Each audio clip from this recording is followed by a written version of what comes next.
Oh hey, welcome back to Pokemon Legends Arceus. Last time, we finally managed to clear our name, and a whole bunch of stuff happened, and then we got a Palkia, and now there's something...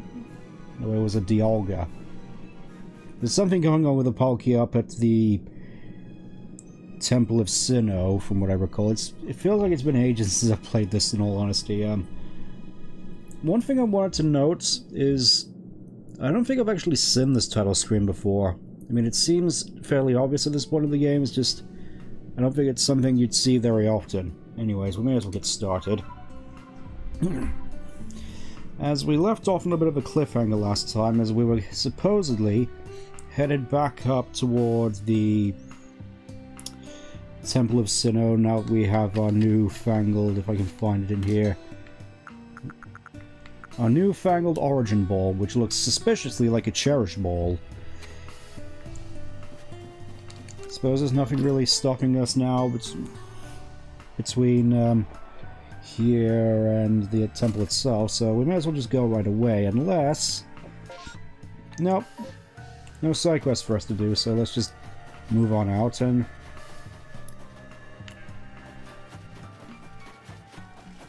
I thought I saw Mr. Mime glitch out there a little bit. Whatever, let's go talk with Kogita. I don't know where the cheese is. She looks like she has a mustache from where I'm standing. I'm not sure you can see that. I know it's probably just for lighting, but it just looks like she has a mustache. Anyways, what brings you to our humble abode? And here you are, Lost One, ready to face your fate atop Mount Coronet. It seems a vicious battle might await you. I will admit I wasn't exactly expecting us to be doing this at the start of a stream, I must say. I guess I'm going... Nope, we've been through this. I will do what I must. Even if it means I die in the process. Oh, well said. Now, hearken to my words, young ones. Time cannot be severed from space, nor space from time. The being you will encounter at the Temple of Sinnoh is Palkia, ruler of all space. If it is allowed to run wild, space itself will warp and bend here in Hisui, and eventually the very world may be broken. But you have the aid of its counterpart Dialga, the ruler of time. And therein lies hope. Balance will be brought to time and space, and the world can once again be as it should. Now take Dialga at your side and make for the Temple of Sinnoh once more. Alright. Well, you know, we could just play some Aracion. I must say, this is quite the intriguing village. Pity the people in it aren't exactly the most welcoming, huh? Perhaps I'll take a look around before I go. See what your clothier has on offer. Alright. Excuse me? Is this the time for shopping? Well, I'll hardly have time for shopping if the world ends, will I, young man? Fair point. Alright, Stan, once you're ready, set out. We'll make for the Temple of Sinnoh once more. Alright. Prepare well. I mean... I don't exactly plan on doing this with any of my Pokemon, so let's just head on out there. It's nice that you can actually go to any other places as you should desire, but for now, I actually like that it has the little distortion map detail besides the name of each area. I don't think that was there before, could be wrong. The Summit Camp. We get access to a new camp here. Just, I suppose, to make it easier for us to actually race to the top. And yep, we're right beside this area with Melly. But we won't pay them much attention for the time being. For now, yes, let's report our single finding of Probopass. Yes, I've basically not touched this at all since last time. And new observations, mostly just stuff on Probopass. Definitely thankful you just need to catch stuff in order to get the completion bonus, which isn't shiny charm related. I'm surprised we haven't seen any more shinies aside from the 2 we have. It's like at this point of the game where I'd start seeing a fair few more, but no matter. Yeah, I suppose this is what we're going with. So, let's head in. I'm gonna switch the music off because I completely forgot. I thought it would stop after the first one, but I suppose just a nice showcase of that particular album, even though I completely forgot to stop it. But nevertheless, here we are, and you. What are you doing in here? Just the boy I've been waiting for. I know you can buy various sundries at the base camp, but I thought it might be helpful to you if I set up here, closer to the temple. I want to have front row seats if there's a chance to see the world into the world of myth and legend. I'll probably be creeping even closer to the action once the battle actually begins. Oh, but you won't have to worry about me. I'm perfectly capable of taking care of myself with my level 5 Togepi. And besides, I know all too well the strength of you and your Pokemon. I've no doubt you've got this whole thing tied up in a neat bow before I could possibly be in any danger. Alright, let's see. Okay, Ultra Balls, not going to be needing any of those. Still, max revives for like 3,000. I don't feel that seems like a bit of a rip-off. Also, detail I couldn't help but notice. Diamond and Pearl... Diamond and Pearl, Palkia and Dialga 47. So in like the X number of years between this and... well, it would be Brilliant Diamond and Shining Pearl, unfortunately. They just leveled down like 18 levels. And we don't really get much of an explanation for that.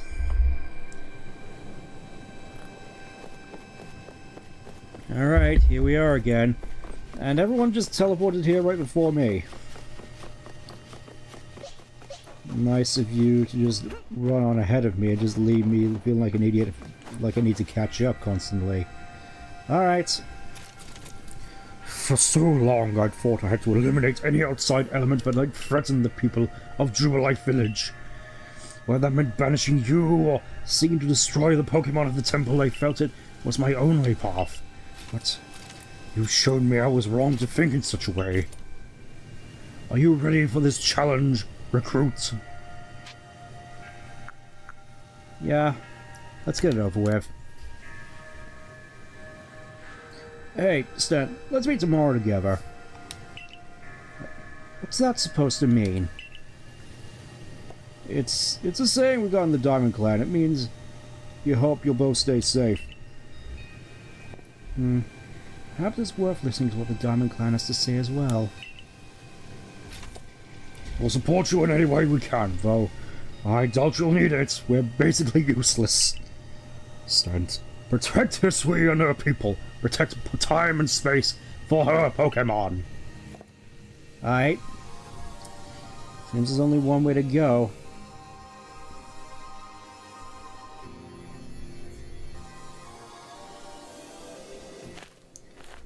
We got the fancy cutscene now, just to showcase the budget actually being preserved for this. And there he is. Oh, and I got Heavy Ball already, so it actually shows you the Pokeball you have in your current hand. That's a nice little touch, even though there's no way a Heavy Ball would reach that far. Oh no, that's just Dialga. Forgot about that, but wow. Such devastation! And conveniently enough, all the statues are gone. It looks suspiciously like a certain set of pillars we've seen in another game. Also, here's the twist. new forms for Dialga and Palkia, which look ridiculous. I keep feeling that this version of Palkia should have arms, but it just doesn't. It just looks super, super weird. I will say, though, in terms of the comparing origin forms, obviously Giratina's is the best, but I'd say this is the least egregious compared to Dialga, with it's just a massive rock stuck in its throat. I completely forgot. Talk about frickin' teleporting. Now, I have to remember exactly what the mechanics for this boss fight are. It mostly just seems to be, hey, here's a thing you have to stay out of. Oh yeah, and I completely forgot the music here.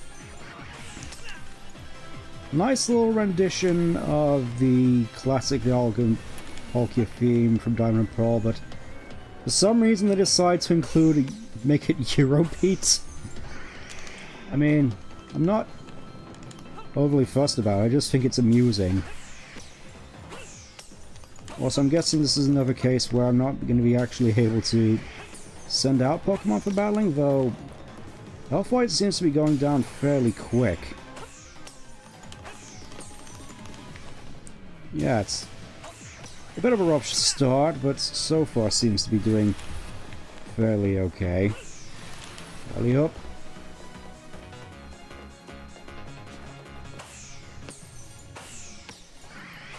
There it is, half health, and...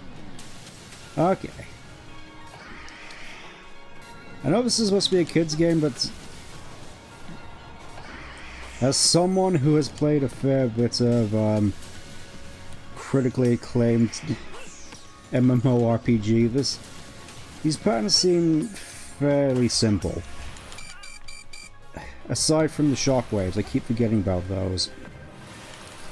That's the one thing that's tripping me up throughout this entire fight, which is weird. Oh, what are you doing? What are you doing?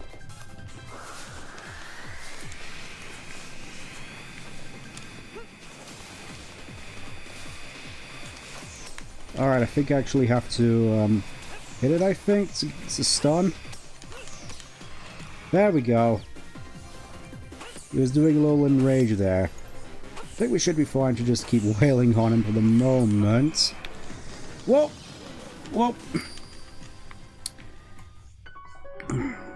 You actually got me there. Okay, everything went black. Attempt this battle again. Yeah, let's just keep going. And carry us over the progress you made with the frenzy gauge. I don't get why this is actually a feature. Oh.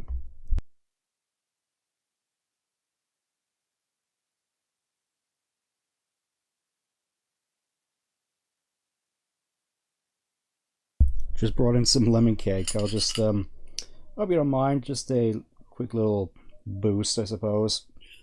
See if this is actually any good.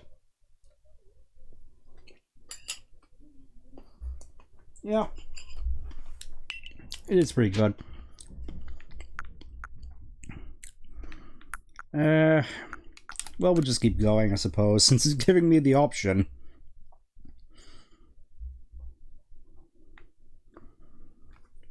I mean, it's not like there's any real penalty for me to do this, right? I know it's sort of a pride thing, but as someone who has caught multiple legendary Pokemon and just Pokeballs, when it comes to this game, pride and all this sort of stuff has never exactly been...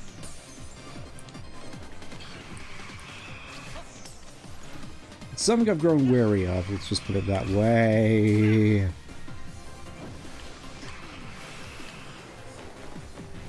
Yeah, it definitely gets a lot more vicious in this final phase.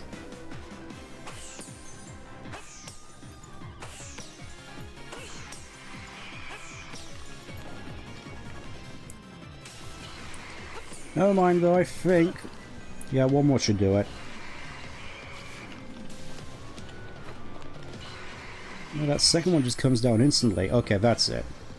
And I take a meteor to the face as a reward.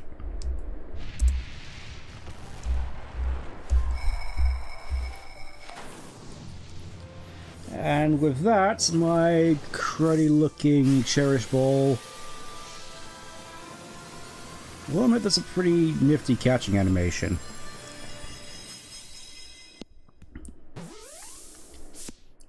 Two, three. Oh, it's a precursor to the free shakes of the standard Pokeballs. Oh. And with that, everything is magically resolved. I'm gonna have some more cake to celebrate. And look at that, everything's bright and shiny once again.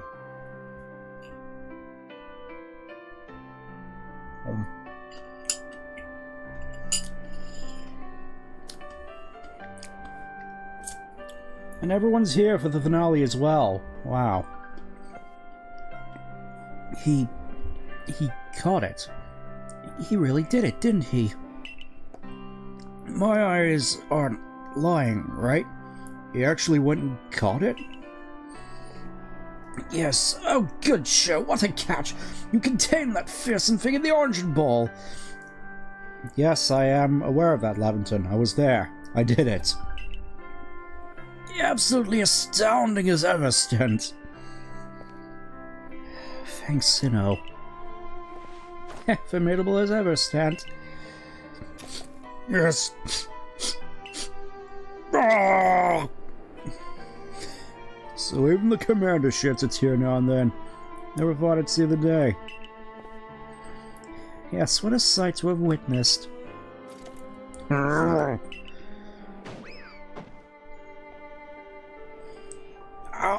We don't even get a punching animation. This leads into something that I was thinking about with regards to the series for a little bit, but I'll get into that later. Ouch! What gives, Commander? Not sure I deserved a sumo throw. Yeah, it was amazing. Just a shame we couldn't see it. Or at least it seems this is no dream. Listen up, all of you! We faced a calamity unlike any we have known. We were able to overcome it by working as one. It was mostly me, though, Commodore. You didn't do anything. This calls for a celebration, a festival for us all. Gather your clans. This will be the greatest celebration Hisui has ever seen. Celebrate with the Diamond Clan. The two clans together, huh? Well, since it turns out we're both true almighty sin of our own, I guess it's times when we fight over who is wrong and right in ancient history now. I'm sure our ancestors will be shocked to see us agree, but this may as well be the best path towards protecting the space we all share. Let us celebrate, for today dawns a new day for all those who live in the Hisui region! Yay.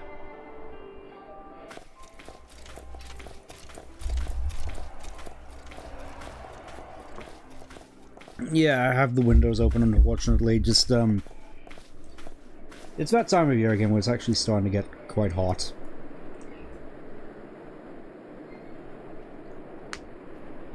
With that little knowing smile, we bring this whole saga main story to a close, and I'm not entirely certain as to whether I'm not allowed to use the credits music, so I'm gonna mute it here. Because, after what happened last time, I'm not certain I want to have Ed Sheeran ruining my life again. So, may as well take this time to actually surmise my thoughts on the game.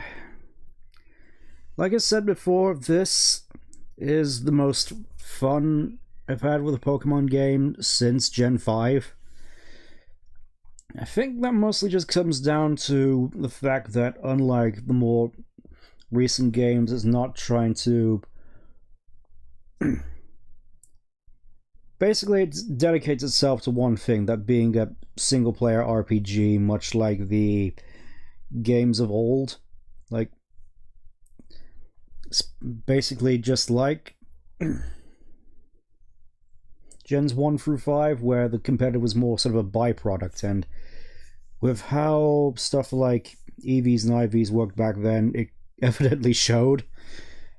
Whereas nowadays, the more modern games I feel are trying to be just sort of a hybrid between single-player RPG and uber competitive battle sim where you have tournaments with thousands of dollars on the line. And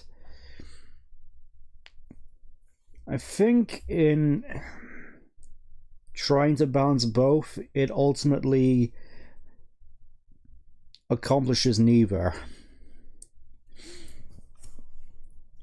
I get the sense that if the more recent games, like Gen 10, even though I don't really want a Gen 10, are to work as best as they can, I feel as though they either have to find a way to have both sides coincide or just pick one.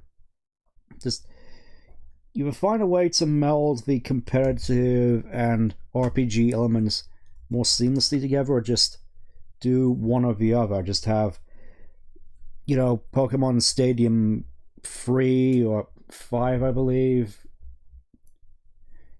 Because if you got Stadium 0, you got Stadium 1, Stadium 2, Stadium 0, of course, being the Japanese exclusive one. You got Battle Revolution, Colosseum's battle mode, if you really want to count that, which I suppose for this I would, so that would make it like Pokemon Stadium 6 if they went through that, but obviously I'm not entirely certain they would. That being said, though, given how I've my personal thoughts regarding the more later entries, well, I do definitely have nostalgia for Gen 6. The later entries are sort of where I start to dip off, and a lot of the more recent Pokemon I honestly struggle to remember, to the point where I feel as though I'm more than happy simply going back and enjoying the older games, as I already mentioned, and occasionally dipping into the more interesting Pokemon games if they're actually any good. Unable to take a capture now. Come on! Come on! Look at this! It actually looks quite nice.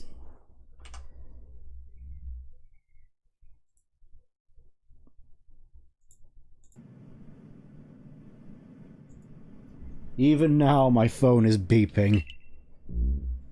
Seek out all Pokemon. Basically, this really does remind me of like the end of a Sonic game, where it's like, you gotta go out and collect all the Chaos Emeralds, don't forget to do that next time you complete the game. I'm just like, ugh.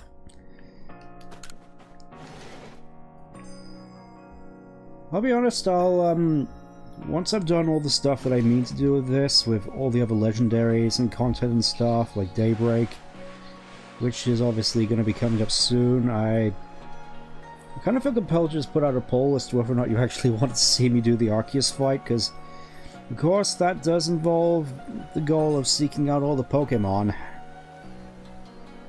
Let me know if you want me to actually do that. We'll just move on to something else. Good morning, Stant. Looks like the space-time rift has vanished. The sky's gone back to normal again. Yes, it did that as soon as I caught Palkia. Strange how that works. I suppose this means we're gonna get back to our original mission, completing the Pokédex. And we have no GTS to cheese it. We're gonna meet at the Survey Corps office to discuss our next steps. See you there soon. I do have one particular thing I wanted to see if I can actually get to in the stream, in particular. But I'll have to wait until we actually have like a sort of break in the action. Like, between missions and such. Oh, looky here, more side quests, oh boy. What is it this time, sir? You're the talented Survey Corps member I keep hearing about, right? I have a favor to ask you. You know the Orbor Tunnel? Yeah, the tunnel beneath Obsidian Falls? I wanted to dig into the tunnel walls to see if I can find any good stone there, but a Pokemon's been raging about and getting in my way. It's more than I could handle. You get a comment for me? Yeah, I could try. Just means more stuff for me to do. Digging for tomorrow. For a land of tomorrow. Alright, you wanted to see me? So, I trust you enjoyed yourself at the festival. It would have been nice if I could actually have engaged in that, like, you know, actually been there to all the, like, party minigames, like, was also the case in, the Teal Mask.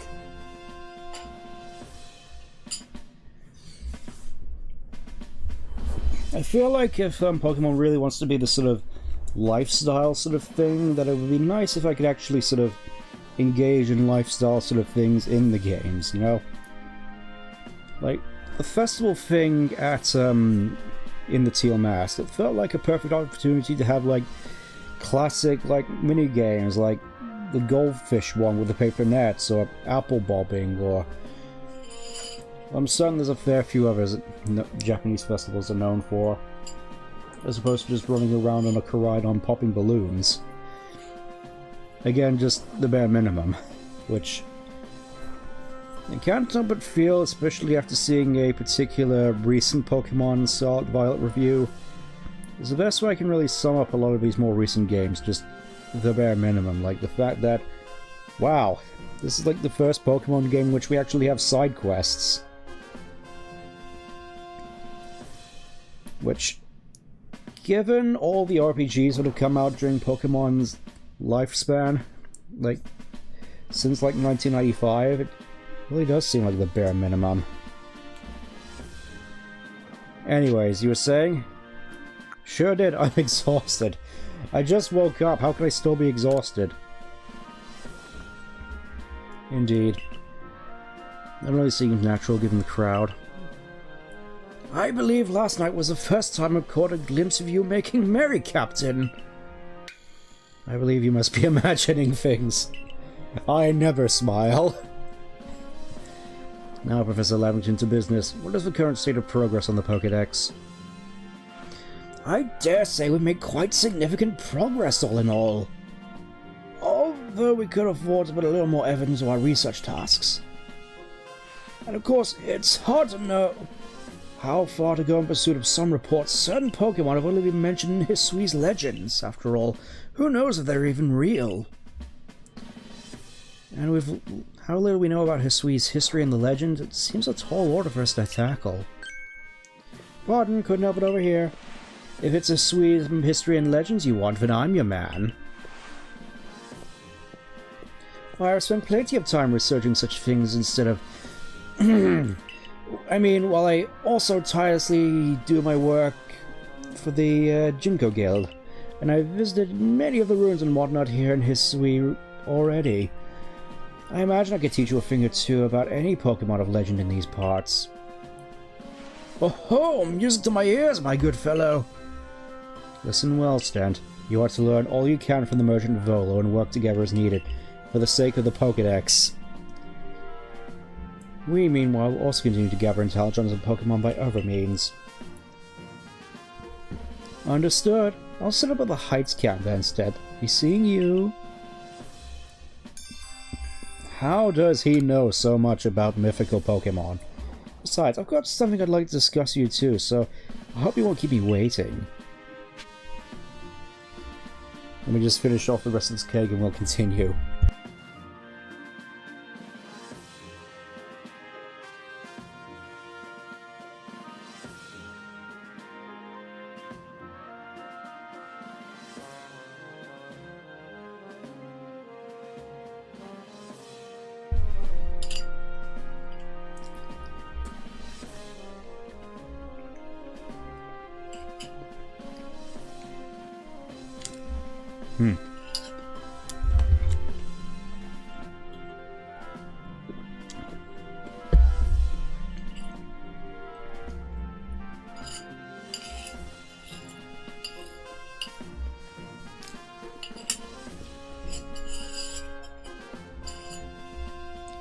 A little bit of mukbang there.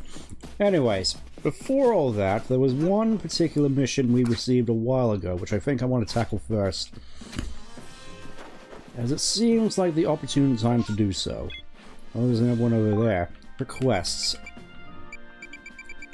That being... favorite Pokemon, not God of War Lopunny. I will admit, I haven't really put much thought into what exactly is my favorite, because, well... I've certainly played a lot of Pokemon games, and there's generally a lot of Pokemon that I do like. I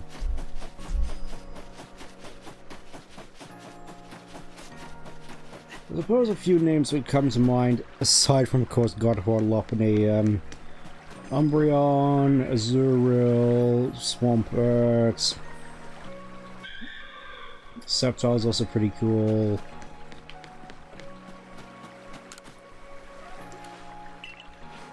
Maybe I can look through here and actually jog my memory on some of them. Yeah, Snorlax I kind of like. Just favorite is not exactly something that I put much thought into, unfortunately.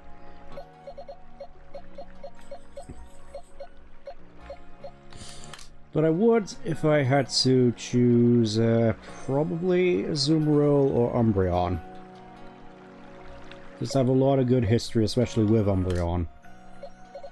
Just being this tanky, beefy boy who refuses to die. At least throughout most playthroughs. Anyways. There's actually a reason I meant to do that, but first, let's actually go off and pick up this particular side quest while I'm here. I remember sometime around this point we'd actually start seeing something in regards to charms. Maybe it was this person here. Okay, Lucille's cells protective charms will come in handy while exploring the wild. I completely forgot about these. Okay, let's see. Stay in good health. Yeah, let's go with a nice 500. Probably should have been picking up these a while back. Yeah, these charms effectively, as they say, grant you nice little boons. Like, obviously, the warding charm there makes you take less damage. This one here, worth 3,000, better be worth it. Survival charm. Prevents you from fainting. Would have definitely been useful for me earlier. Let's see what your whole deal is. You know, I'm an interesting member of the Security Corps. A secret weapon, if you will. They're a bit of a Pokemon battle master, in fact. I think I could trouble you to face our secret weapon in battle. Yeah, sure. Not exactly what I had in mind, but...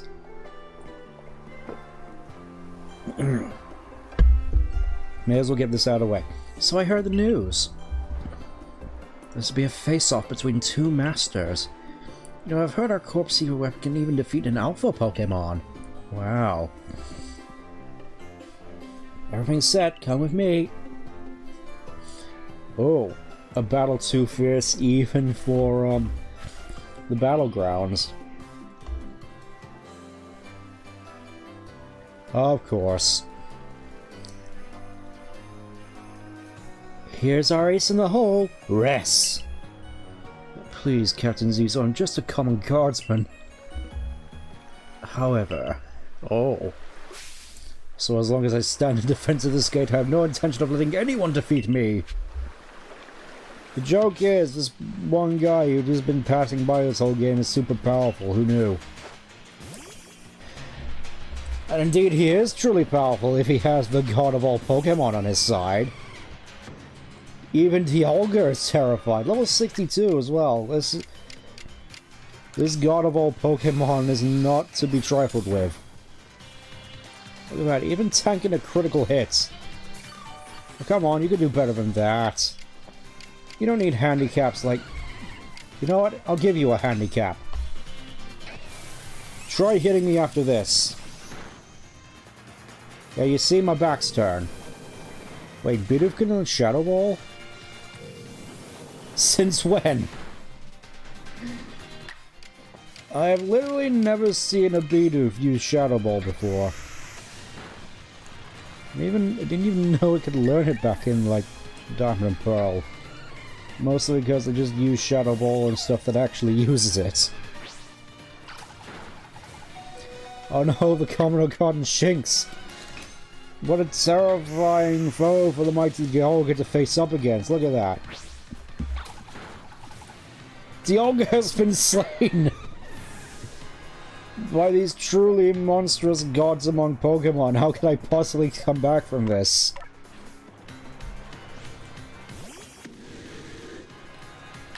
I guess I'll just go with that since it's weak.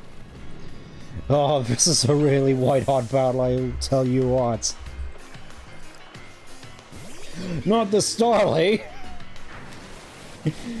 Oh, that's actually quite, Stone Edge?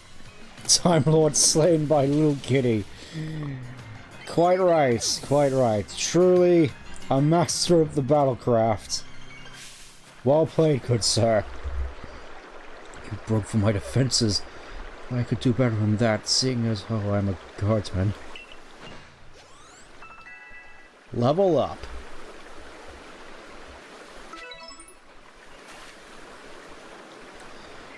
This is to be expected.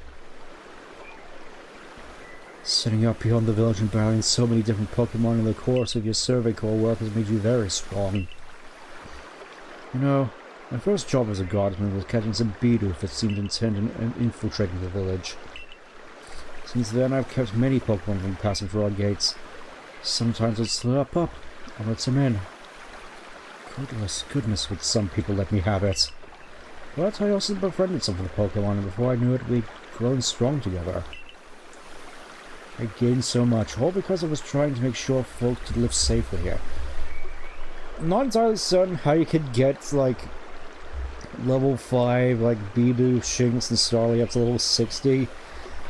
Unless it's like, that one Isekai anime where he's just been here battling level 1 monsters for, like, 300 years. And attained, like, an insane level. It's my job to keep everyone safe, isn't it? Now, there's one thing I'd like to tell you. If you're heading out into the village again, stay safe out there, kid. The Gen 4 problem. Oh, yeah. Oh, yeah. I think I better get back to work. My level 47 Wurmple. Oh, yeah, that was also a thing in, honestly, I feel it's a thing with a lot of the early Pokemon games, where you just have all these people who are just, like, insanely high, like, first evolution Pokemon, like... I was watching a particular video on Pokemon Emerald earlier, and I forgot just how many people in, like, Team Aqua and Magma just have, like, insanely high-level Poochyens, Carvanas, and Zubats. Just so they don't step over the toes of, like, all the admins and Maxie and Archie and such. Now, I think before we head out, there's 3 Pokemon I want to see if I actually have in here. I think I got an Overquill while I was off stream. Well, I know it's a big problem in Gen 2 as well. I just didn't realize how much of an issue it was in Gen 3 as well. In fact, I can't help but feel it's a big problem with a lot of Pokemon games, in fact. Mostly due to the limited pool of Pokemon to pick. Yeah, that's fair. Though, at this point I'm sort of wondering, whether or not we need any more. I'm pretty sure I made it, clear a fair few times, but we have, like, over 1,000 Pokemon now. I think I prefer them to just sort of take a break from adding more, just to sort of bring all the pre-existing ones up first. Like, have you got any particular reason nowadays to use Vespiquen, or Parasect, or Bibarel, or Crobat, or Roserade, compared to stuff at the very top, like Urshifu, or Incineroar? I suppose that's sort of the main issue, thinking more in sort of a competitive stuff. Would argue that Black and White 2 have the most variety in the main game for team diversity. I mean, you can see what you're getting there, but how many people played Black and White 2 with a Lucario? or an Ampharos. I mean, it's certainly better than most games, but there's just certain Pokemon that most people just sort of gravitate towards, I've noticed. Oh, you didn't? Well, you're one of the fortunate ones. Ampharos, and I think Arcanine was also at the start of the game. I think we're just gonna have to leave, obviously I want to keep Umbreon around, so I think unfortunately we're gonna have to leave Lopunny and God of War behind for the time being.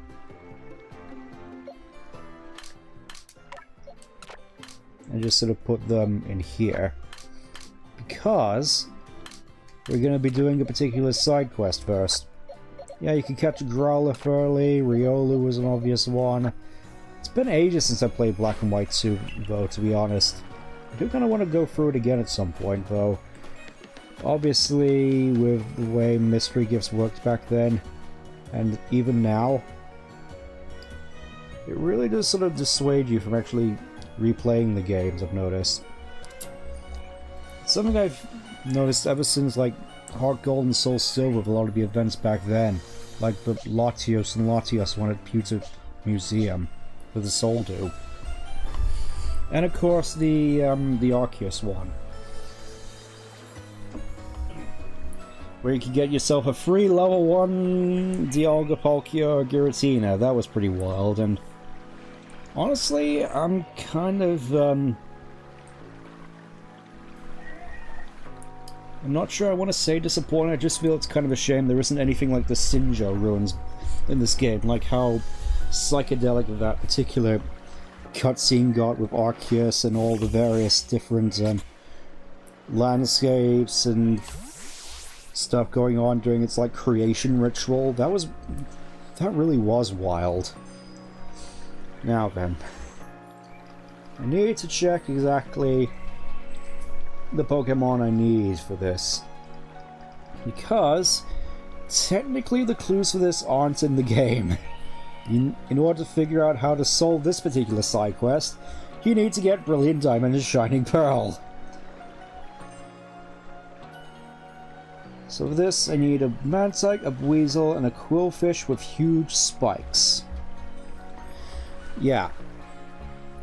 Yep, we're doing that one. So for this, we're going to need a Mantike, a Weasel, and an Overquell. So we're going to be heading off to the Cobalt Coastlands, and we're going to be doing this first, if I can remember exactly where we're supposed to stand. Because I'm fairly certain, even with that particular clue, this is still pretty cryptic. So I'm going to need to find the correct place to stand. Hello, Starly. I mean, it couldn't possibly be that hard, could it? It's just one of 3 places, surely, and still find it weird that this hand is nowhere in the map like either Diamond or Pearl games. It's like such a cool landmark, but it's just not in the original game, and weirdly enough, neither is the Munchlax Rock in Sunny Shore City here as well. All these arches, in fact, it's just weird.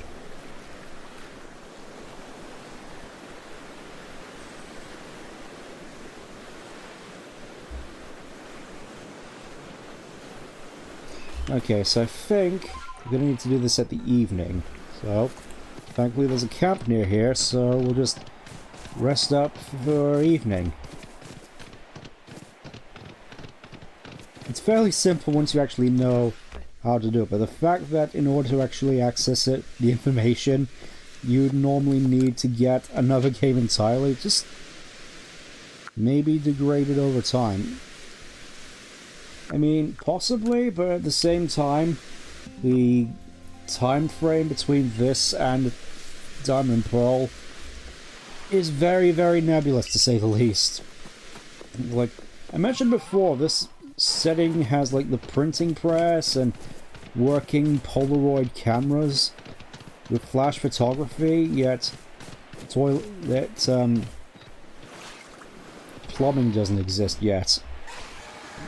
No, you don't need both versions of the game. You just need a version of Brilliant Diamond or Shining Pearl. But that's basically, were it not for the internet, $60 to get Manaphy. Which, seems fairly on brand, to be honest. Considering, in the Power regions at least, back in the day, if you wanted to get Jirachi in Ruby and Sapphire and Emerald, you need to get an entirely different game in Pokemon Channel. Still asking too much? Oh yeah. Oh yeah.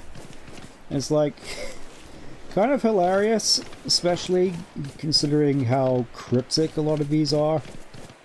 Like this and Regigigas and Oras, and yet they didn't release the whole of Origin event back in the original run of Diamond and Pearl because they thought it was too complicated.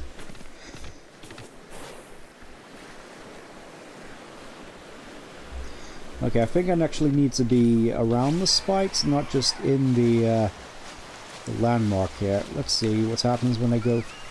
You heard something that sounded like a cry and a boulder shifting in the distance. I think we might be in.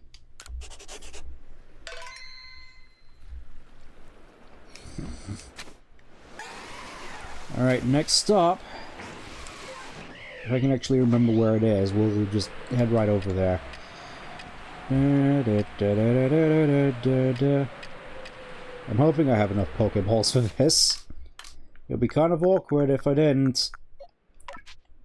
We just break out the crafting kit real quick. Can't even make any Pokeballs, and we're running low on supplies. Good to know. Where there's just a whole like hollow in here with like nothing in it.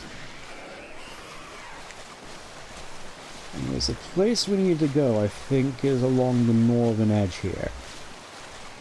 I don't think it's here, because I think this may just be the through line, and more of those hieroglyphs again. Oh, it actually shows Manaphy on here as well. And I think it's more so showing the nobles, like I think I see Electrode, I see Cleavor, I see Darkrai, I see Basculegion, I see Warrior, so I'm guessing these are just nobles, like I'm pretty sure Sneal is there as well. It's like the nobles and the legendaries, which I suppose makes more sense. Why are there two Darkrai's here, though? At least I'm fairly certain they're supposed to be Darkrai's. Oh yeah. Oh yeah, that reminds me, wasn't Manaphy in the original Diamond and Pearl an exclusive mystery gift for me for playing Pokemon Ranger? Yes, it was! And you only got one of them per copy of Pokemon Ranger. Even if you, even if you saw a new save file on Pokemon Ranger, you still wouldn't get another Manaphy. That was the only one you'd get, which was annoying. Especially considering, in terms of legendaries, Manaphy was one of the only few you could shiny hunt back in the day. You could actually shiny hunt the Manaphy egg back in the day, and it was... Well, speaking of which, here it is. Please don't ask me for any more Goomies, I don't have them.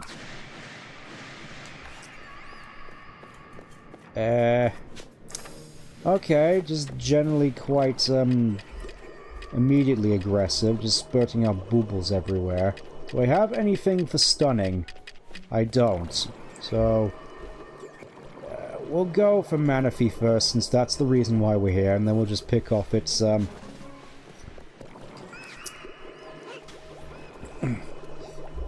pick off its mutant offspring later. Never mark the advancements and more accessible nature of mystery gifts. Okay, so I'm fighting all of them at once. This was a mistake. I feel like this is gonna go horribly.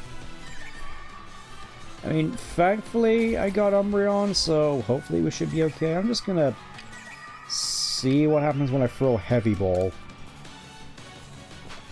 Because surely these things should be fairly easy to catch. Never mind. No idea why I thought that. Yeah, to be honest, I legitimately don't get why Fiona exists. Like, sure, Manaphy, just the, that particular generation's version of Mew, that's fine and all. But now all of a sudden we just have the whole thing where, oh, you can breed this one with the Ditto and just get a worse version of it in every single way, just worse stats, and it isn't able to get, like, it isn't able to learn stuff like Heart Swap and Giga Impact for some reason. For some reason, it just made this whole big deal about the fact that Manaphy could learn Giga Impact and Fiona couldn't. Never got why that was the case. Well, so I'm thinking we might actually have to do some resetting here, just to be sure. Because I want to actually catch all of these.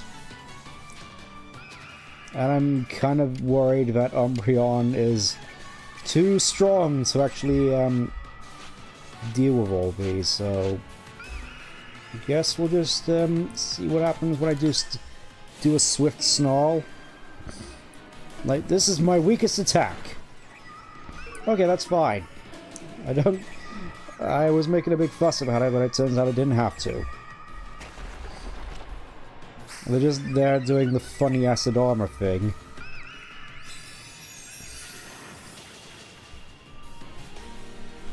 It's kind of weird actually thinking about it, because I never really used Manaphy all that much when I was younger, but obviously now I know for a fact that it's kind of insanely crazy powerful in rain with hydration and tail glow. It's like you give it surf, you can give it tail glow, you can give it rest, rain dance and surf, and you'd basically be set for the most part, except for anything which could actually absorb your water attacks.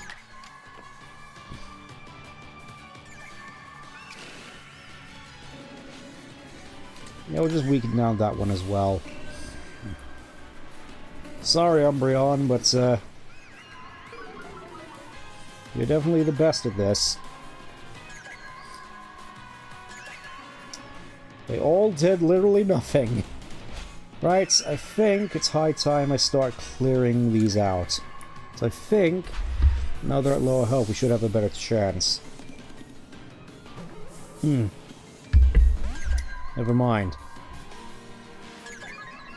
Oh no, get angry. I was gonna say she, but obviously these have no proper genders compared to the... I'm gonna get in so much trouble for this. It was so much easier back in the day when there were only 3 genders. You have either male, you have female, and you have none.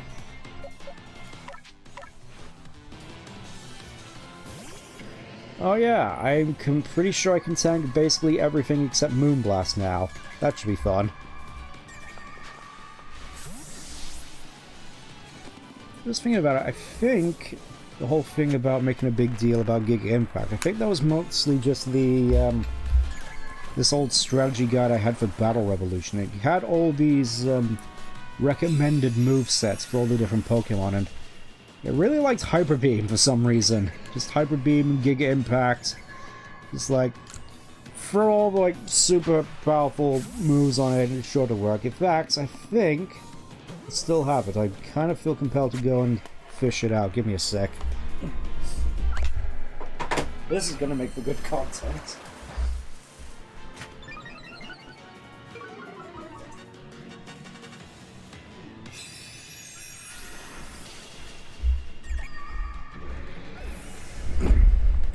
Pokemon Battle Revolution Official Strategy Guide. Let's have a look at the recommended movesets for everything.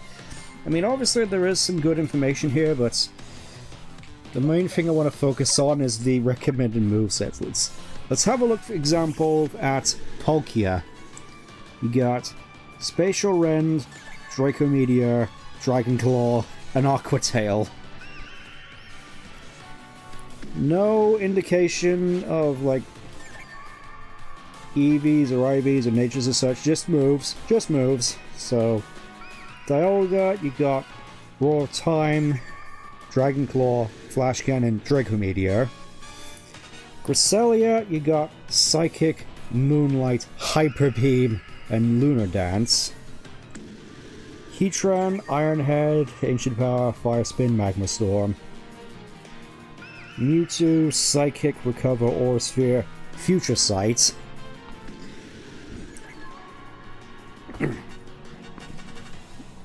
Mesprit here, you got Healing Wish, Extrasensory, not Psychic, Extrasensory, Rest, and Future Sight again. Uxie, you have Flail, Extrasensory, These are the Lake Trio literally just have all the same movesets except for the first one, where Mesprit has Healing Wish, Uxie has Flail, and Azelf has Explosion. Like, Explosion is the one thing that makes sense on Azelf, but... Oh wait, instead of Extrasensory, Azelf gets Last Resort. Last Resort and Explosion! A very, very good combo. Oh yeah, and Latios here, they recommend Psywave. I keep forgetting Psywave is a move. Along with recommending Zen Headbutt for Latias. Raikou, you have Thunder, Extrasensory, you have Thunder and Discharge.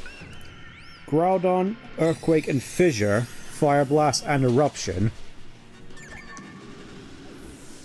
Entei, you have Flamethrower and Fire Blast and Lava Plume.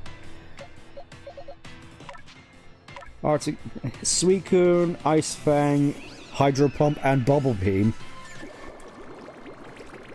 Zapdos is Thunder and Discharge. Articuno has Powder Snow, Sheer Cold. Literally all ice moves.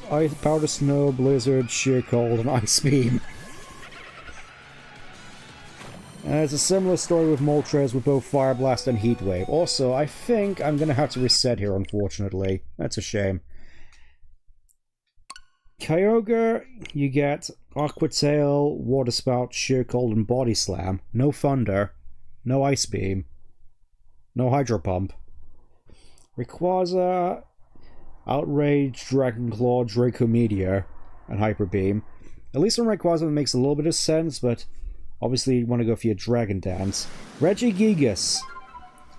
With its slow start, you'd think, oh, you know, Thunder Wave, stuff that actually keep you alive for the 5 turns. You have to sit around. Giga Impact, Superpower, Fire Punch, Mega Punch. Still can't believe that Azelf thing, though. Explosion and Last Resort. It really feels like whoever came up with the movesets of this has never played a Pokemon game. Of course, it actually has movesets for every single...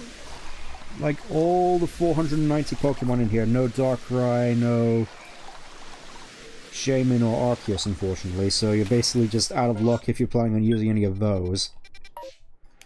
I think I'm going to have to go back and actually get the team sorted so we can actually have a better chance of doing this. Yes, I need items.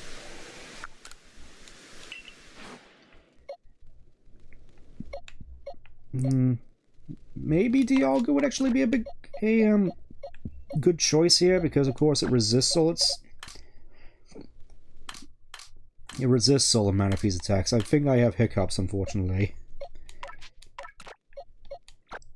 I'm gonna keep looking for this strategy guide in the meantime, so Clefable, Focus Blast, Fire Blast, Sing, and Metronome.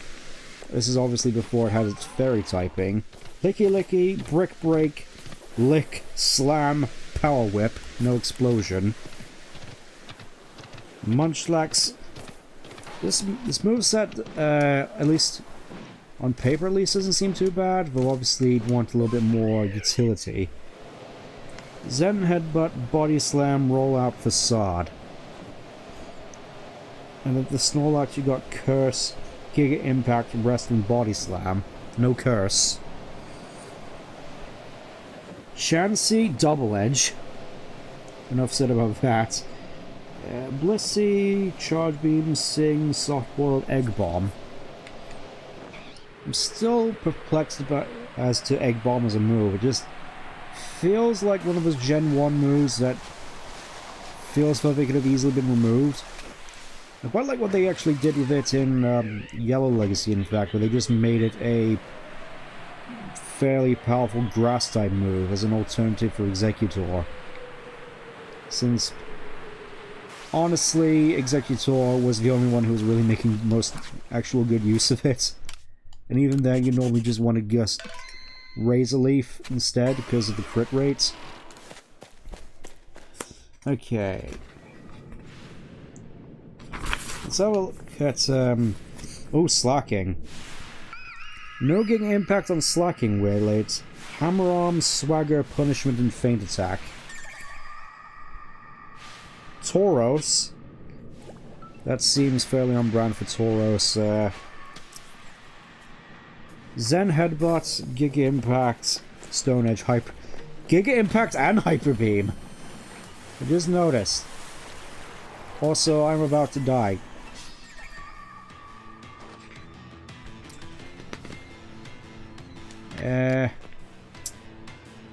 Probably wasn't the best idea to actually bring out Samrock first. Let's see what happens when I just hit it with an Aqua Tail. Uh-oh, Rattata. Rattata's here. Bite, Super Fang. Super Fang seems fairly on brand. Reversal, Not Endeavor, and Quick Attack. Eradicate, you got Crunch, Double Edge. I kind of want to just go through this and find try sort of like the most off-the-wall movesets possible in this book. I'm fairly certain there's one at the end for all the quote-unquote mythicals, which includes Lugia and Ho-Oh, because obviously, here we are, Distribution Pokemon. This is before Heart Gold and Soul Silver, so you have Lugia back here, who has Aeroblast, Giga Impact, Sky Attack, and Psychic. Not even Psycho Boost, which is what most people would have on their Lugias from XD Girl of Darkness. You got Mew, with Hyper Beam, Ancient Power, Psychic, and Aura Sphere. Celebi, which, honestly, its moveset doesn't seem the most terrible. Healing Wish, Psychic, Perish Song, Leaf Storm. Obviously not exactly, what you normally use compared to, especially, Gen 3 Celebi, with Leech Seed, and Hidden Power, and Calm Mind. Celebi actually is kind of a menace. More so than I actually kind of realized, though I wouldn't have known because, of course, Manaphy was impossible to get for me back in the day. Jirachi, Psychic, Last Resort, and Healing Wish.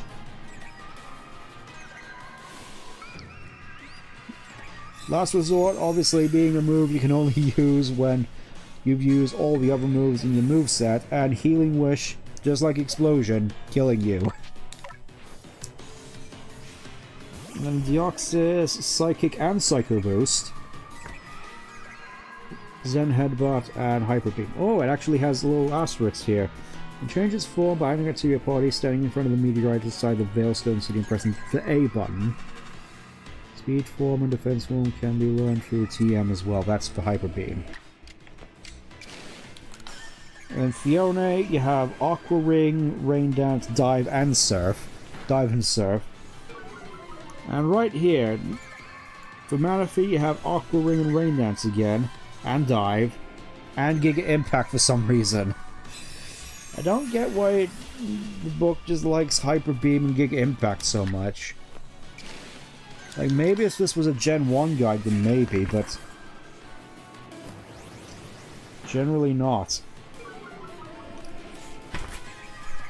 In any case, the rest of the guide is fairly, is still fairly good. It's just the movesets at the start of the book just always perplexed me as a kid. Might be an idea to actually go through this at some point.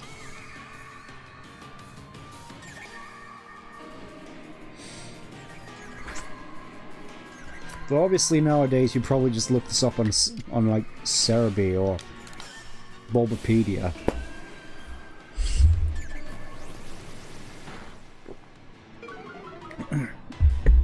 Let's kind of weird to think that such strategy guides like this works, so guides on the internet which you could just look up on your phone could run.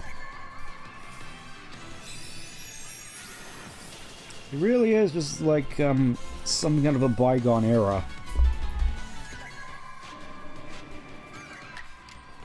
Something you never really hear people bring up all that much, just strategy guides for games in physical form. Never got the chance to play Battle Revolution. I mean, it's the one game that everyone points out to when it comes to better quality Pokemon animations, which, granted, most of them were just lifted from Stadium and Coliseum.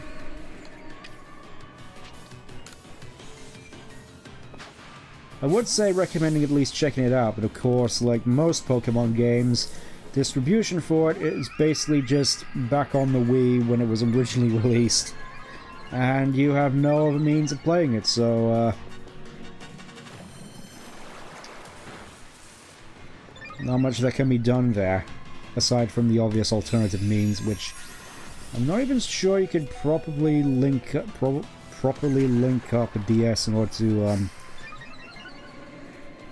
take a Diamond and Pearl team for it, whether or not you'd just be stuck with rentals. Much like Stadium 1 on the Switch!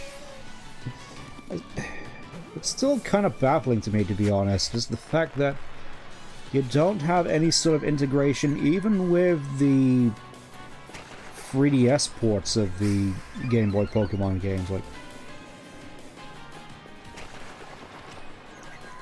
or even the Game Boy Pokemon games on the Switch at all. It just seems so odd.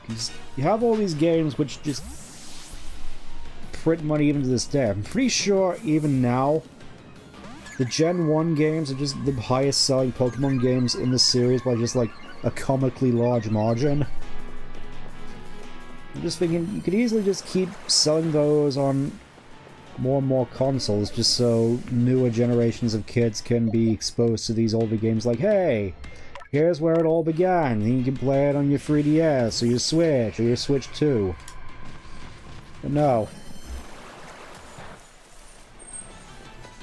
Your best chance of actually playing Pokemon Yellow, or really any of the Gen 1 games, is just the way Nintendo would very much hate you to do, which I'm not sure I can actually mention here. I'm fairly certain you know what I'm referring to, though. Also, this is a kind of a weird visual, isn't it? Just Dialga surrounded by all these Fiones. I mean, this is certainly going a lot better than last time, but at the same time, it's just... what are we doing? Also, yeah, I would definitely like to catch all 3 of these. Just to sort of, for completion's sake. Even though, realistically, I only need 1. Not entirely certain as to whether or not you can come back here and find more of them, but I would rather just get, all the ones I can here. I think I have the Ultra Balls for it. Well, I think I may be forced to actually use items to, sort of speed things along.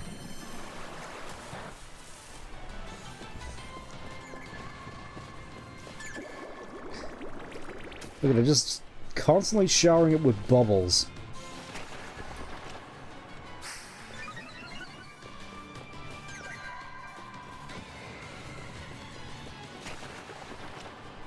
And I have not had a turn still yet. They're just... oh, there we go. I was just thinking, they're just like constantly having their own turns. Which I suppose is fair. Well, there we go, that's 1 Fiona down.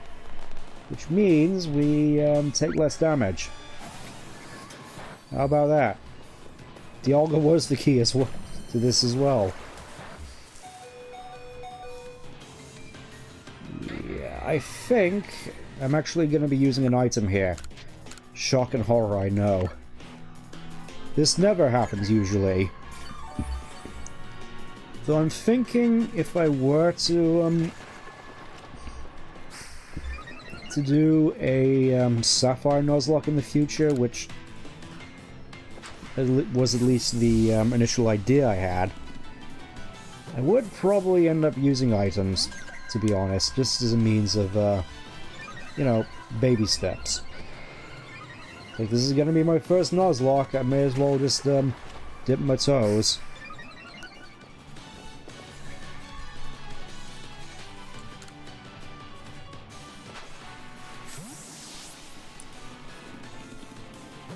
There we go. I was gonna say I was admittedly starting to come to the end of talking points, admittedly. Just trying to think of other stuff that I might have Oh yeah, that reminds me. In terms of other Pokemon material, I feel as though I'm at the point where I can just choose whether or not I want to engage with new stuff coming out. Like, if Legend Za doesn't look any good, I could just not pick it up and be fine. Because I got just a whole bunch of other stuff that I could easily be playing through, like trying out Pokemon Crystal Clear or Radical Red.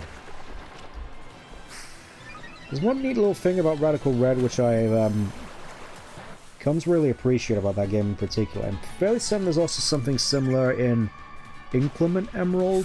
That's one I haven't tried out yet, but in Radical Red, you have an option at the start of the game for a minimal grinding mode, which essentially just puts every Pokemon you come across at all perfect IVs and just removes EVs from the games entirely. So none of the opponent Pokemon have EVs, and none of your Pokemon gain EVs, so you can just... Plus, you can change your nature for free at any Pokemon Center from what I could gather, so you could just... Basically just cuts out any and all grinding altogether, which...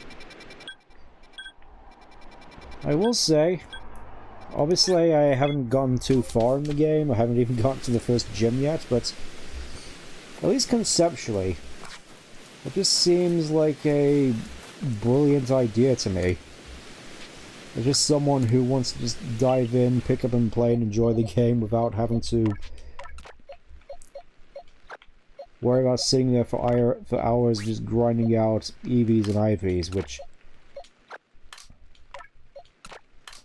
Obviously, in terms of how the game is played, it has its strengths and weaknesses, I'm aware, but... At the same time, it just feels more like a Pokemon game you just get into and just play without having to worry about all that behind-the-scenes stuff. It just feels nice for a change, kind of liberating in a way. Honestly, with the way the stats are set up in this game, it's actually kind of a similar feeling, actually. Just how it mitigates a lot of the grind. It feels nice. Anyways, I'm here with... I see you've caught our mysterious swimmer. So it was Manaphy all along. It seems Manaphy here is a migratory Pokemon drifting to and fro across the sea since long ago. At least that's what it says in the sea's legend. I had a jolly hard time getting a hold of this term, but not as hard of a time as me trying to find a Power Fusion DVD of Pokemon Ranger in the Temple of the Sea. I've only seen that like a couple of times, and I just remember it being weird with the whole body swap thing the whole movie was about, and the ending where apparently after like fixing the Sea Crown, Ash gains a super form. And then he stops the bad guy, and then everybody gets a super form to celebrate. It was weird. I do kind of want to watch it again at some point, if I can. But it seems it was worth it in the end. Oh boy. And we get a comment shard for our troubles. Hooray! Now let's see what other stuff we have to do. Research for myths. Yeah. Let's we're gonna need to stock up on balls though. Oh wait, I actually have all these comment shards now, so I can just buy some more. How about that? They actually, yes, they are in my inventory. There we go. There we go. Get the... Oh, lovely boys. Lovely boys. We'll go for that many, I think. 60 should be fine. Alright, I'm ready to head back now. Look at these little... Look at this adorable little Manaphy, and it's spawns that should not exist. That reminds me actually of another Pokemon game from the Sands of Time. My Pokemon Ranch, which was basically the sequel to Pokemon Box for WiiWare, which acts as a storage thing for all the Pokemon you could catch in Diamond and Pearl or any of the Gen 4 games, just transfer them in there.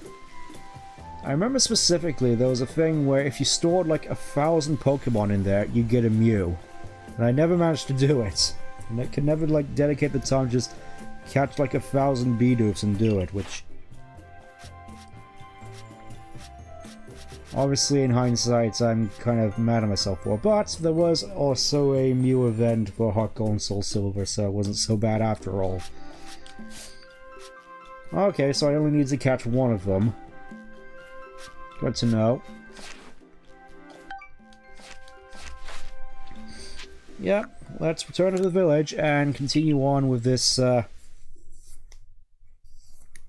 this whole thing. This whole thing that Volo's been sending me on. Let's roll out. A massive mass outbreak of Benuis. Well, obviously I have to go check it out. Imagine if this is the one where I actually get a shiny Benuri. That'd be the most painful thing, because obviously I'm using this as a different file compared to normal, so I wouldn't be able to transfer any of these. They'd just be stuck here. And wouldn't that be the most tragic thing? Like, hey, you finally got a shiny Benuri, but you can't use it in any other games aside from this one. Have fun! I mean, obviously, I can't say no to a good Benuri, so we may as well investigate. No shinies as of yet, just Wurmple here, doing Wurmple things.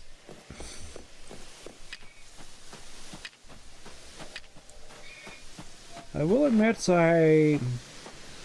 especially with the more 3D renders of Wurmple, I find it a lot more adorable than I did back in the day, where just this weird-looking worm thing. Weird-looking spiky thing where I'm not even sure it was a worm, but... Then I saw the 3D renders in like Colosseum and such, and it was actually kind of cute, and... Yeah, I like Wurmple now. It's just generally an endearing little thing.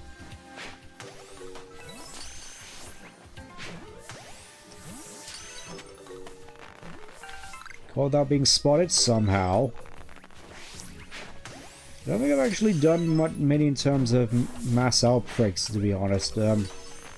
Yeah, these are things that just happen occasionally. They're most notable for having greater shiny odds than normal encounters. That one was just standing there.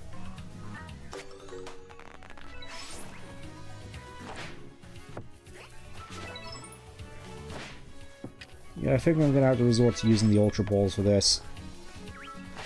Bop. Bop. Hello.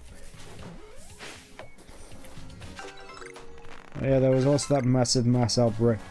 Not massive mass outbreak, just mass outbreak. Of unknowns. That was tragic. Still bummed out about that, to be honest. I think that might be all of them. I don't see any more. Let's just get on with things. Yes, a mass outbreak of Benuis.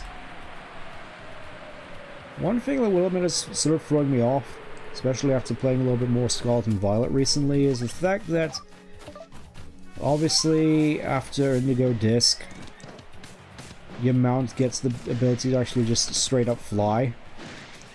And yet you never actually do get that in this game. You're just sort of stuck with the standard glide, which is fine. It just makes reversing a little bit more annoying than it probably should. Obviously, I don't, I'm fine with it being just the standard glide for most of the game when you get it. Just think it has a nice little post-game, hey, you completed everything, here's like, vehicle... Ah! Instead, there you are. Have a look here, if you will. A good, long, close look, please. See those patterns modeled after Pokemon? I've come to think they might be letters. Rather like hieroglyphs, if you will. Ah. I've inspected runes across the region and have concluded they all seem to tell the same tale. The tale of a brave soul who, together with the Pokemon at his side, went on a journey to search for the fragments of an all-encompassing deity. All-encompassing? Metal Gear? Yes, an all-encompassing deity, the creator of this very universe, and its name is... Dun dun dun! Dun dun dun! He said the name of the game, it's Arceus. Perhaps you've already heard this name. It does sound familiar. It's almost as though it was on the cover of the box. Of course, what else could I have expected from the hero who saved the Hisui region? But now let's discuss the fragments. They must surely be the plates. Yes, the very plates you collected as you went around quelling all those frenzied nobles. Haven't you noticed they all have words carved on their backs? Go on, give them a read.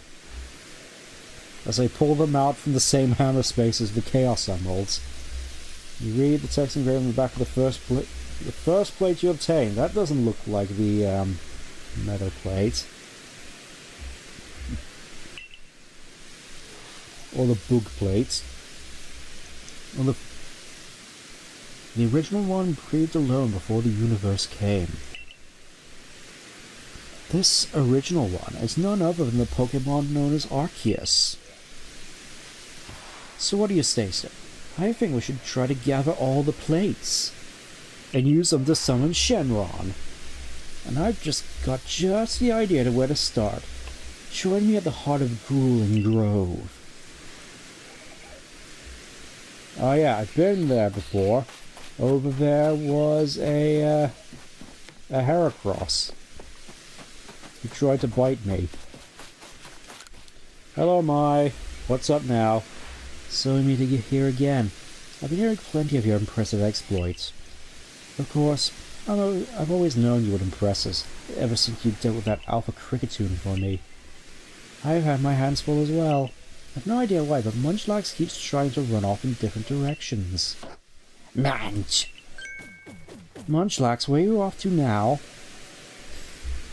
That just reminds me of like the Munchlax from Destiny Deoxys, where he was also voiced by Jason Griffith. There's like so many other characters in the Pokemon series. Sir Aaron, Brawly, Silent, and Munchlax.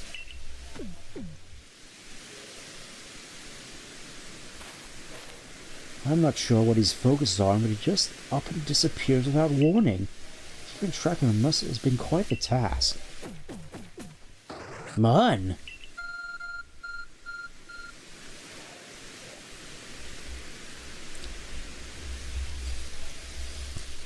I had no idea Munchlax had that sort of power. What was that just now? It almost seemed to be responding to Munchlax. The Arcrum is reacting to Munchlax and displaying his destination. It's pointing to Ramanas Island. My, isn't this exciting? I wonder if we're about to see another strange phenomenon sweep across Hisui. I love how he's just looking back and forth between the two of us. Or perhaps I'm reading too much into things. Could I ask you to visit Ramanas Island to try to shed some light on this new mystery? Alright, when I have time, but a new anomaly. Ooh. Well, we still have to get to Grueling Grove, so I think we'll just head there first. And maybe run over to Ramenas Island on the way back. Sounds like a plan.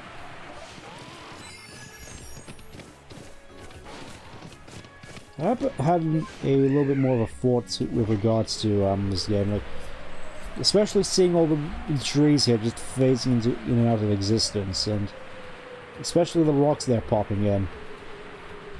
And I couldn't help but wonder, and especially with that there too, look at that pop in. Is it worse though than Sonic Frontiers? Is that game, the pop in is... Well, we've probably seen it, it's insane. Is it worse than... Is this worse though? Interesting thought.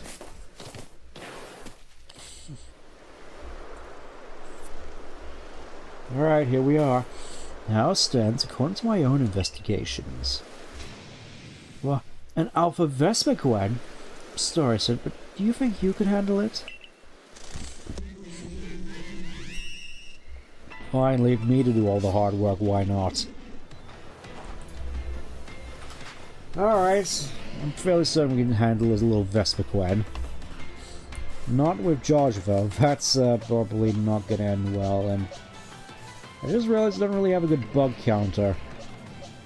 Oh well, may as well just hit it really hard.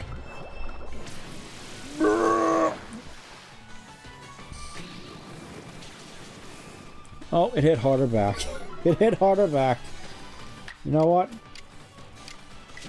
I'm putting all I've got into this attack!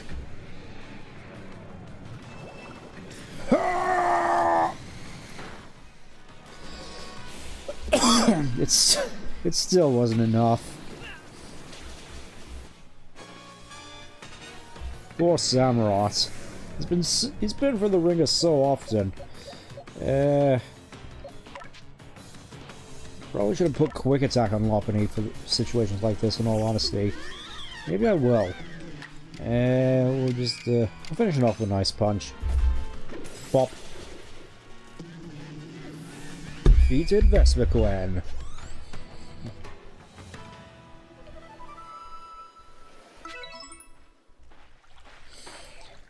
Alright, let's have a look. Attain the stone plate. What was it doing with the stone plate? Surely that should be, yeah, that's kind of weird.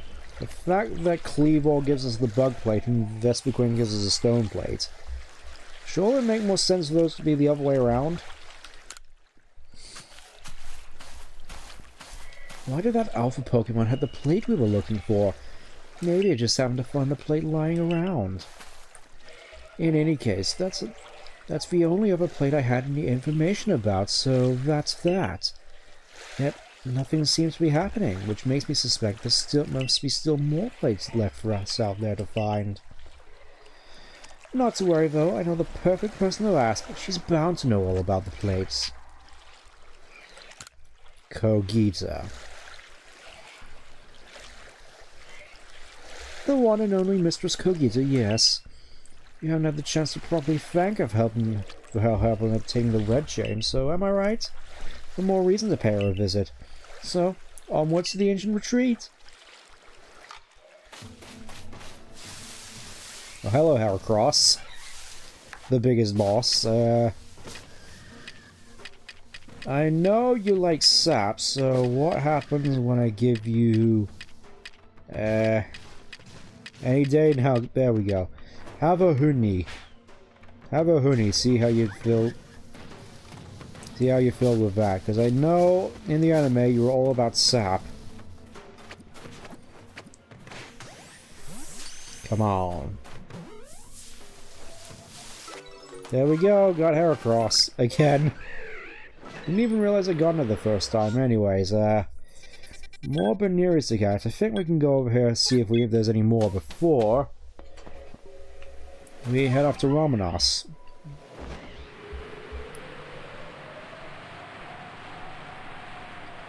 I wasn't really expecting this not to go on as long. Oh well. At the very least, I'm happy we got the the Manaphy thing out of the way. That was pestering me a whole bunch. Okay, only one left.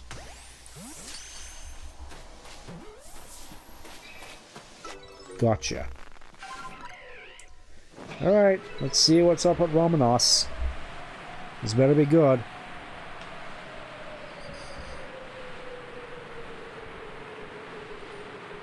It seems like such a weird addition. It's like we got Ramanos Island from the replacement for Poké Park, and yet no Pokemon League? It seems so weird that the whole Pokemon League is just sort of where Fire Spirit Island would be.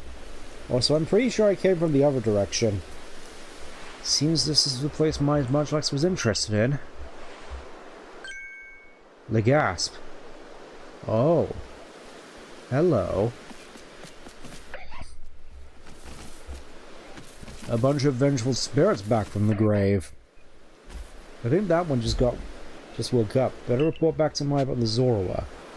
Can I actually walk up it? Yes, I can. To briefly go back to that Sonic Frontiers vs. Arceus moment. I mean, I suppose Frontiers popping is worse, since at least this was an attempt to conceal the popping. Yes, yes. You'd think there'd be at least some sort of effect to mask the popping, like some sort of digital, like, spawning effects, but no, it just literally just pops in. Looking like something out of a Halo Reach parkour map. So yeah. Well, I suppose in hindsight, thinking about the popping, I was more so thinking about how, it's also not that great in Scarlet and Violet. I don't have any stunning items on me at the moment, so I think we're just gonna have to make do. Yeah. It's been a problem since forces, rings, platform, and enemies literally just spawn into existence. Literally just spawn. Yeah, yeah. I can't ever wonder whether or not that's just a Hedgehog Engine 2 issue, though. Since, of course, that was also a... It's like they spent, like, 4 of the 5, Forgive me, it was like half the development time on Forza was spent making Hedgehog Engine 2, and that's been a constant issue. I know a lot of people have been saying that they want Sonic to move to Unity, which, aside from all the controversies with Unity, I personally wouldn't be all that opposed to be honest.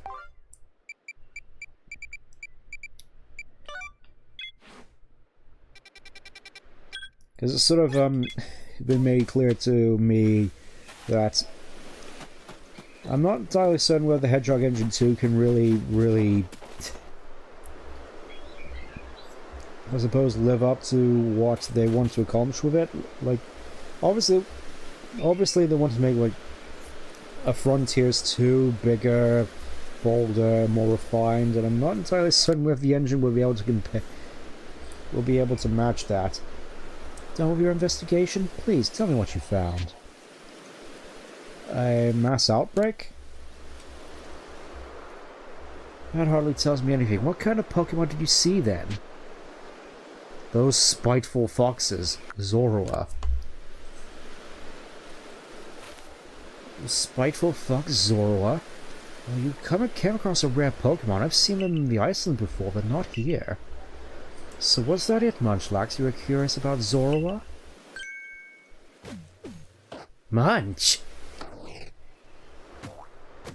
I feel Hedgehog Engine 2 is more built for arcadey linear level design, something like Forces presents, and yeah, I can definitely see that, especially with the in Frontiers with the cyberspace levels. That feels more like what the engine is more comfortable with. Well, this is unexpected. There seem to be 2 Munchlax now. But naturally I never failed to recognize my own Munchlax.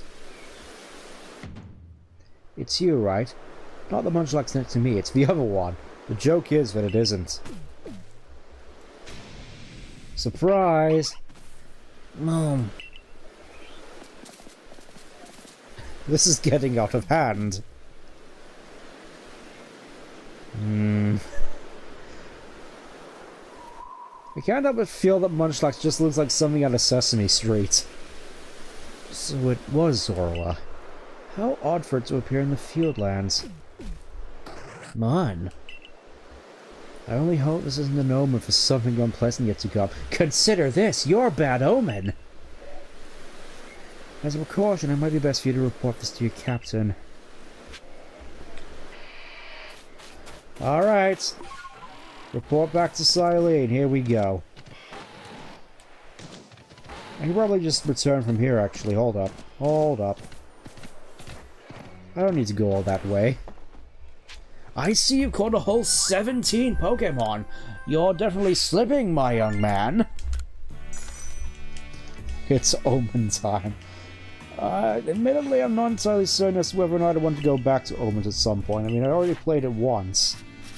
And, I can definitely appreciate what it was trying to do, but it was one of those things where I feel it should have stuck to what it was strongest at and not added a whole bunch of stuff like, the flying sections in particular were just particularly egregious.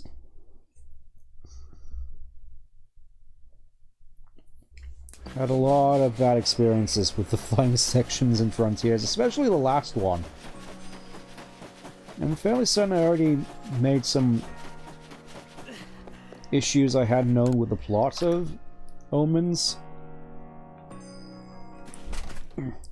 Mainly one thing I didn't like was the fact that the villain was a Metarex and yet Tails didn't seem to care.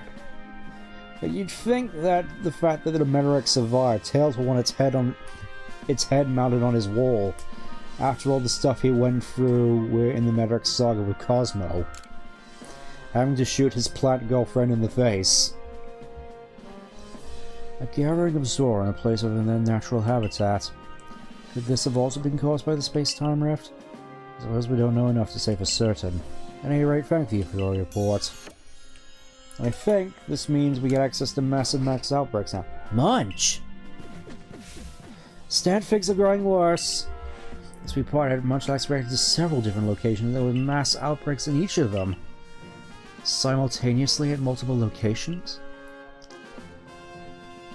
Those must be somehow different to the mass outbreaks we know. Why don't we call this new phenomena a massive mouse outbreak?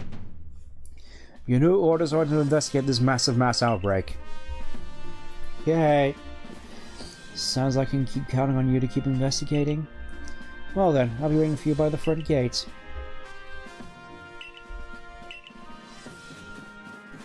More side quest content, I'm guessing. And here I was thinking we'd be able to actually go out and find more legendaries, but I guess not. Yep, waiting by the front gate.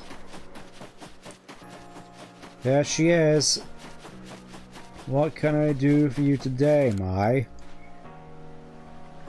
I suppose I should tell you what exactly I witnessed first. Munchlax suddenly took off running into a rainstorm.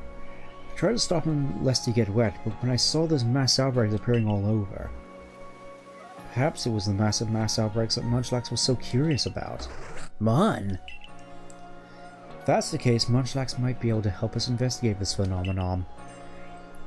I'll also work with you as I'm concerned about Munchlax. Okay, a whole bunch of stuff in each of the areas. That's good. You can begin as a... Are you ready to go now? Nope, not yet. I have other business to take care of. Come speak to me when you're ready. Right now, though, I have to go over here. To the ancient retreat.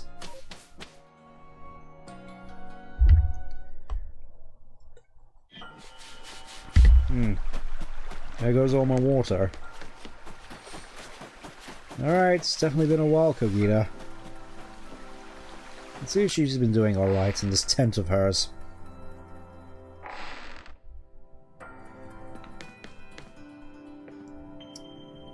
definitely quite a cozy setup, I must admit. I mean, obviously you got the same dresses over here, just like one for each weekday, and I'm guessing just nothing for Saturday and Sunday. I won't judge. Oh, Lost One, it's miraculous what you've done. It seems the red chain served its purpose well. You carried out your duty as you were bid. When can I go home? But what brings you here? Have you yet need of me? Got a nice bed? Yeah, I wouldn't mind taking a sleep in that. It's about these plates. Ah yes, a tale whose origins lie a millennium or two ago, in Bethlehem. Those were the days of the ancient Sinnoh people for whom I am descended across many generations. What, like a... You mean she's an ancient? Ugh. These forebears of mine worshipped Arceus as the Pokemon that created the Hisui region. And I have yet heard of certain fragments, plates they're called, that were given to the ancestors of Pokemon such as Cleavor and Widear. Is that all? I thought surely you could tell us more about Arceus and the plates. I'm afraid I have nothing new to tell you. Why, the Diamond Pattern Pokemon would never have confused Dialga and Palkia with the creator, Arceus, had anything concrete been passed down. If only we had more to go on. The answers to these mysteries may even shed light on why Stent here fell from the sky. And when I can go home. Aha. I see what you intend. Very well, I'll help you as best I can. Hey, Fedon. There are other tremendous Pokemon Hisui, other mysteries to be solved.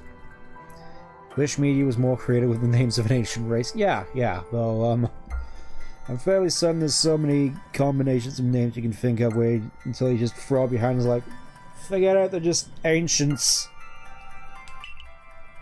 Whether they are connected to Arceus, I cannot say for certain, but in searching them out, perhaps you'll stumble upon the path you seek. Let me think. There are the Pokemon of the lakes, of course, and the Temple Giant, the Crescent Moon, the volcano, and perhaps you might even return to the very beginning. Now then, what would you hear of? Well, the free lake Pokemon, I'm sure we already know about. Ah yes, them, you already know. Go give him your thanks for the red chain and show him how strong you've become. The Plate of the Lakes? The volcano? Well, where could that be but Firespit Island? The Crescent Moon? Yes, the moon. You must go where you may meet the moon's gaze unobstructed. Does that clue illuminate your path? Well, make for the Coronet Highlands for now. Ah, where you find all the Clefairies, I'm guessing. The Temple Giant. I'm fairly certain I know who this one's about. The secret that lurks in Snow Point. So these are the Gen 4 legendaries. Basically, the secret that lurks in Snow Point Temple. To find it, you must open the door that is sealed.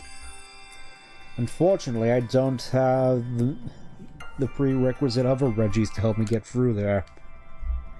And the beginning. Indeed, a beginning for you, certainly. Where was it you first fell to Earth from here? The Plate of Prelude Beach. Well, that's all of them. Done with the questions, are you? Yup. Very well, Lost One. The rest depends on you and your efforts. It appears that the opening of the space timer compelled Pokemon that might otherwise have stayed hidden to come out and see what has befallen the world.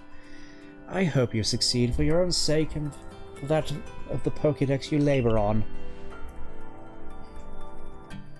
I knew we could rely on you, Miss Kogita. That's more than enough information to work with. Now, let's find those plates. I don't think we're going to have enough time for all of these, unfortunately, so I think, for now at least, we'll go for Prelude Beach first. It's just as I'd suspected. Pokemon are the key to our search. If we gather all the plates from them and decipher the messages on the back of the plates at last, perhaps we can meet Arceus itself. We should go in search of the Pokemon that Kogita mentioned. I have my own avenues of research I'd like to pursue. Arceus, creator of all Hisui. I truly can't wait to see what kind of Pokemon it might be. I bet it looks really awesome and not like some stupid space llama.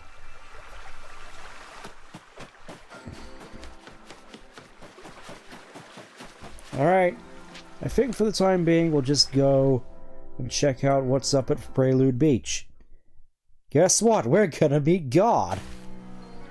If only it were that easy. Oh, hey, Komodo. I've had a message from Mistress Kogita. I'm told you're collecting plates of some sort with the merchant Fowler. Then we must go to Prelude Beach. Meet me there. I will admit, I know it's sort of a trope thing, but the way Komodo wears his coat like that without the sleeves on just really reminds me of like Mako from Kill la Kill.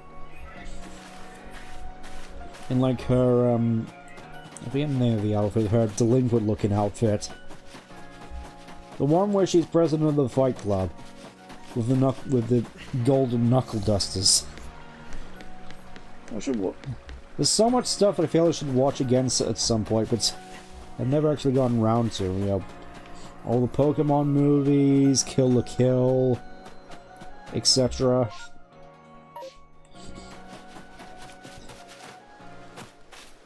It's still comical. The contrast here is just comical. Oh, One Piece. Yeah, that's, I feel that checks out. Well, here we are. I can't exactly remember what we're supposed to be doing here, but I know for a fact that there's a, particular set of Pokemon that are bound to show up at least soon. Oh, and he's in his battle gear. Ooh. Ooh, he's serious this time. We'll start off with God of War, why not? Prelude Beach, indeed a place of beginning. Now is not the time for words. Face me in battle. Okay. Let's see if you've gotten any stronger with that mustache of yours. Alright, starting out with the Golem. So I was wrong to have sent out God of War first, because of course I don't have any... Oh wait, I do have Aura Sphere. Let's just see what happens when I hit that. I know Golem doesn't have great special defense. Okay, they're off to a good start. Snorlax. Giga Impact. Can I get a... Yes, I can get a Calm Mind off her, so I may as well get off one good hit while I can. Before the ambulances arrive for God of War, to take God of War to emergency care. Yeah, I suppose... Full restore, Komodo. Komodo. You disappoint me, sir. Yep. Sorry, God of War.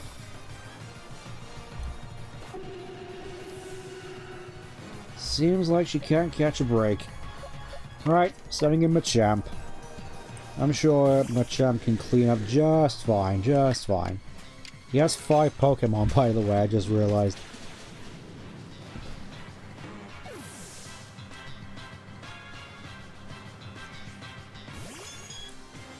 Seems like you gotta counter everything I have. What is going on? Unfortunately, I'm gonna have to send out Dialga, since this is my only Steel type.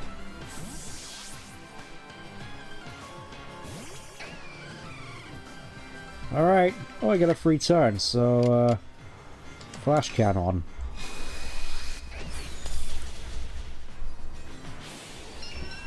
I'm not entirely certain I like the flash cannon animation in this game. It just seems so underwhelming. Like, thinking back to how flash cannon was portrayed in, like, the anime, it was just this massive beam of silvery light.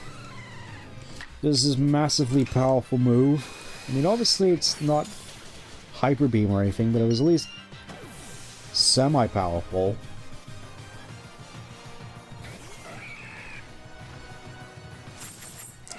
Okay, that ain't good.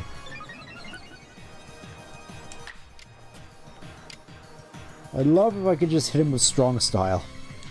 Even in Gen 4, the animation... Yeah, that's what I was thinking. Gen 4 definitely had quite a few cool animations, though I never really quite liked the Hyper Beam animation for Gen 4. I also just didn't like the color for it, and looked more like a breath weapon than an actual beam. I do like at the very least how the later games, especially this game, have showcased Hyper Beam. It's just this huge, powerful move, even though nobody ever uses it outside of this game. It really is the case that this game is like the only game where Hyper Beam has been useful outside of Gen 1. Yes, the Big Banui. I got it early on, so hopefully should be able to pull its weight. Yeah, let's just go for Ice Punch. That wasn't a punch. You just did a flash kick on it and now you're dead. That was a disappointment. Let's go. You know what? Let's wrap this up how it began. Samurott. Escort him to intensive care. For some reason, always under the impression Lopunny could only be female. I wonder why that was the case. Clearly has nothing to do with Lopunny's proportions at all. Even frightful creatures like Pokemon can become powerful allies. Yep. Though I'm not entirely certain you can consider my Umbreon frightful at any point. Especially since they retconned the poisonous sweat thing. You've grown even stronger since we faced one another on Mount Coronet. It's clear you do not view Pokemon as dangerous enemies, but rather as trustworthy allies. Allies with whom you can reach great heights. Perhaps you are a divine being yourself, sent to bring us gifts from above. I mean, if that were the case, then I'd have the power to go home. Here, you should have this. The fist plate. I was wondering where this would pop up. I suppose it makes sense that Commodore would have it. When the very first of our Galaxy Expedition team, myself, Benny, and the others set foot on Prelude Beach, we found that plate. It clearly had some kind of power, so I've kept it safe all this time. I find it quite fitting that it should now end up with you, who likewise arrived here on this same beach. Perhaps something is guiding us. Indeed, it must be so. You, I, Adam, and Irida. Would appear we're all being guided by the one called Almighty Sinnoh. It might be more appropriate to call this region the Sinnoh region. He said the thing. I know I have no right to say this, but we are truly fortunate to have been able to count on you among the Survey Corps' ranks. If you had not joined us, we would have fallen on Mount Coronet. We would have lost our home. We would have lost our future. Now then, carry on with your survey work. The knowledge that you collect about the wild Pokemon in this region will serve to illuminate our path forward as we walk into the future. Thanks a bunch. Based on Cookie's hints, there might be more plates left for you to find, but I'll be honest, I feel, given the time, that's honestly kind of a appropriate time to wrap up this particular stream. I know it's kind of cutting it short, but at the same time, I feel starting off at anything new now would just be ruining the moment a little, so gonna put out a little poll, see how everyone feels about me. Gonna populate this region so many worms and beetles is gonna make your descendants' heads spin. Oh yeah. Oh yeah. It's bringing back many, many memories of Diamond and Pearl. It's definitely gonna be interesting when I go back to see those. Anyway, yeah. Gonna wrap it up here, gonna put out a poll, and we'll see where we go from there. Gonna set out, find the rest of these plates, possibly find some more Pokemon, but until then, I'll see you then. Take care. Bye-bye.